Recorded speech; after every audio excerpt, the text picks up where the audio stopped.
Pemirsa, kebakaran hebat melanda permukiman warga di Kemayoran, Jakarta Pusat. Puluhan unit mobil pemadam kebakaran dikerahkan untuk memadamkan api. Luar besar apinya. Aduh, lambat kali. Kobaran api dengan cepat menghanguskan permukiman padat penduduk di Jalan Gempol, Kemayoran, Jakarta Pusat, Selasa siang.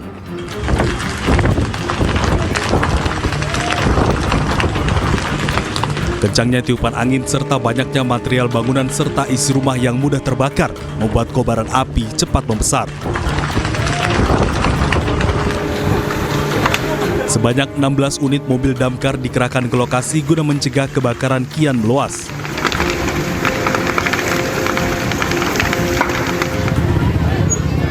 Warga yang panik berusaha untuk menyelamatkan harta benda mereka. Sejumlah warga tak kuasa menahan tangis melihat rumah mereka habis terbakar.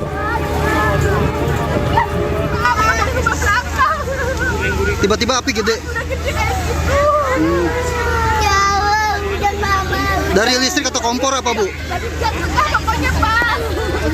Atau sempat ada ledakan nggak, Bu, atau gimana, Bu? Tiba-tiba api aja, Bu. Rumah Ibu kena, rumah Ibu.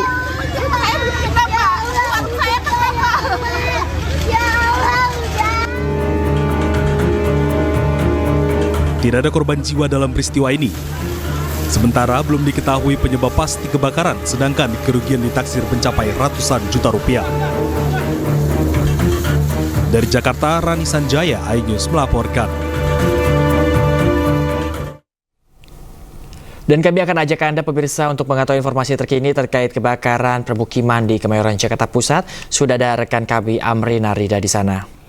Ya, selamat pagi Amri Narida. Bagaimana kondisi korban pengungsian saat ini dan bisa diinformasikan seperti apa situasi terkini di sana?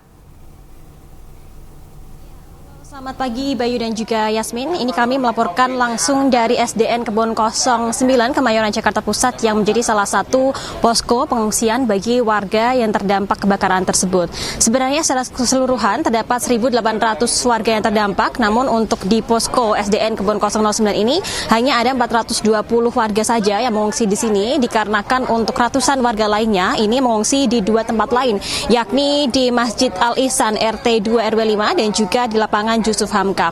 Kalau kami bisa menggambarkan bagaimana situasi posko pengungsian di sini, SD Kebon 09 ini terdiri dari dua lantai dan area yang digunakan untuk posko pengungsian ini adalah area lantai bawah. Jadi untuk lantai bawah saja yang dipakai untuk posko pengungsian. Nah, di posko pengungsian di lantai bawah ini dibagi menjadi beberapa area.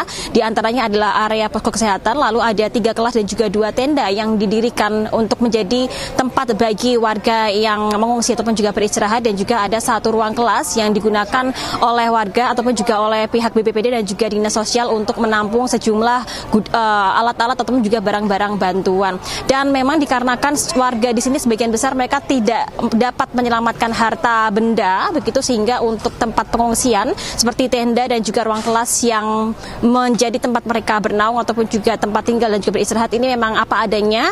Begitu kami melihat untuk alas di area tenda ini hanya beralaskan terpal ataupun juga karpet yang cukup tipis, begitupun juga dengan yang ada di area ruang kelas. Memang untuk alasnya hanya karpet ataupun juga terpal. Namun untuk fasilitas misalnya untuk kamar mandi di sini dikarenakan memang ini adalah area sekolahan sehingga warga bisa menggunakan area kamar mandi di sini, dan juga untuk fasilitas lain seperti misalnya sarana listrik. Ini ada sejumlah colokan listrik yang disediakan Dinas Sosial dan juga BPBD untuk mengakomodir warga, baik itu untuk mengisi daya baterai HP ataupun juga untuk menyalakan kipas angin dan juga lampu. Tadi malam sempat dilaksanakan adanya peninjauan dari Wali Kota Jakarta Pusat Arifin yang meninjau area ini untuk memastikan bantuan, dan berikut ini adalah keterangan dari Wali Kota Jakarta Pusat terkait dengan peninjauan yang dilakukan tadi malam. Tadi saya sudah tanyakan kepada pengurus RW ya dengan warga bahwa mereka dari sisi tempat sementara untuk mengungsi tidak ada keluhan ya. Terlayani, tempat-tempatnya sudah ada, mereka bisa istirahat. Kedua, tadi saya tanyakan perutnya sudah terisi apa belum.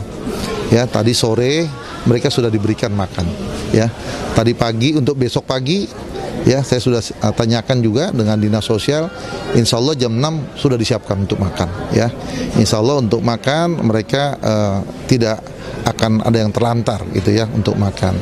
Kemudian apa sih yang bisa kita lakukan sebagai pemerintah daerah mengurangi beban ya warga masyarakat. Yang pertama tadi tempat pengungsi, layanan kesehatan ya dari dinas kesehatan juga membangun posko di sini. Jadi apabila ada warga yang merasa batuk-batuk, merasa terganggu kesehatannya, bisa langsung periksa. Mereka standby terus di sini.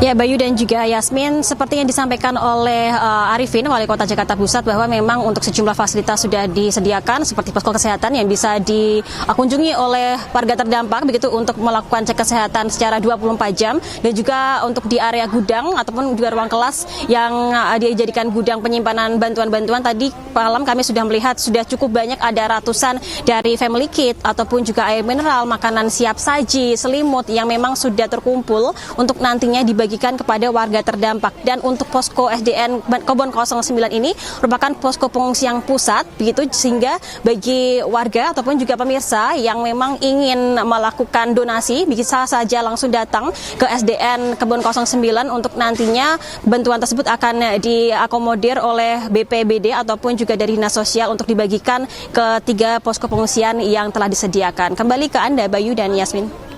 Ya, Amrina, Rida, kalau kita melihat cuaca ini memang ini lebih sering hujan. Yang kami khawatirkan adalah bagaimana kondisi mereka di pengungsian. Nah, menurut pantauan Anda, apakah masih ada yang kurang atau diperlukan, terutama untuk mereka mungkin lansia atau balita yang ada di sana, Amrina? Ya, Bayu dan juga Yasmin, tadi kami sempat berbincang sebentar terhadap ataupun juga dengan warga yang terdampak. Begitu memang walaupun tadi saya sampaikan ada sejumlah bantuan yang sudah terkumpul, yang paling penting ataupun juga paling dibutuhkan oleh warga saat ini adalah pakaian. Dikarenakan mereka ini kan tidak sempat menyelamatkan harta benda mereka, begitu ya, sehingga mereka hanya membawa pakaian yang mereka bawa saja. Banyak dari warga di sini yang mengaku sejak belasan jam dari siang kemarin begitu hingga saat ini belum sempat untuk berganti pakaian, sehingga untuk beraktivitas saja mereka kurang nyaman, dan juga untuk tidur pun juga kurang nyaman, sehingga pakaian baik itu pakaian luar ataupun juga pakaian dalam ini sangat dibutuhkan oleh warga. Dan selain itu memang meskipun untuk di area sekolah ini sudah ada kamar mandi yang memang difasilitasi begitu, tapi memang untuk kamar mandi ini hanya mengakomodir untuk buang air kecil saja atau buang air saja, sehingga untuk warga yang memang ingin mandi ataupun juga ingin bersih-bersih begitu, mereka menyampaikan mereka berharap dari pihak pemerintah ataupun juga pihak-pihak lain yang sekiranya bisa membantu, bisa menyediakan kamar mandi portable begitu, dikarenakan di sini juga ada sekitar 420 warga yang memang terdampak, sehingga hal tersebut yang dibutuhkan.